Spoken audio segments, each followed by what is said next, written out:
Юнусбек Евкуров провел рабочую встречу с исполняющим обязанности руководителя Следственного управления Следственного комитета РФ по Республике Ингушетия Усманом Белхароевым, который был назначен на эту должность после того, как прежний руководитель Ибрагим Агушков возглавил Следственное управление СК РФ по Астраханской области. Глава региона пожелал новому руководителю ведомства успехов и плодотворной работы.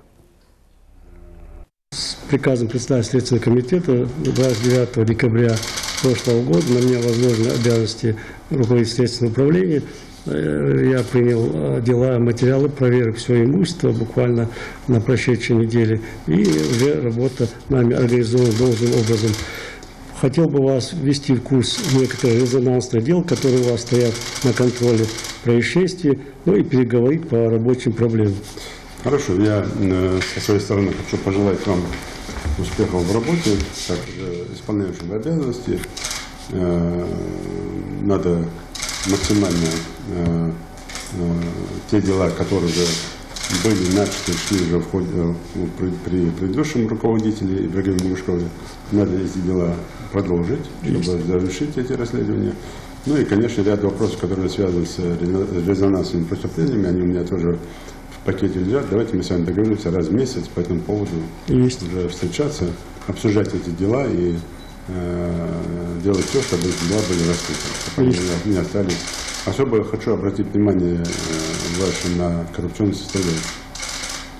В ближайшее время мы готовим план по этому направлению, в том числе поднять все ранее нераскрытые дела, это в том числе по материнскому капиталу, по МЧС, по сертификатам, по ЖКХ, который там часть людей осуждена, а часть людей до сих пор там не привлечены к ответственности.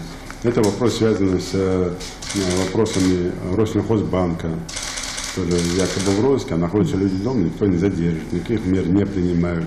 То есть есть там миллионы, сотни миллионов решений, а ничего не делают. Это раз.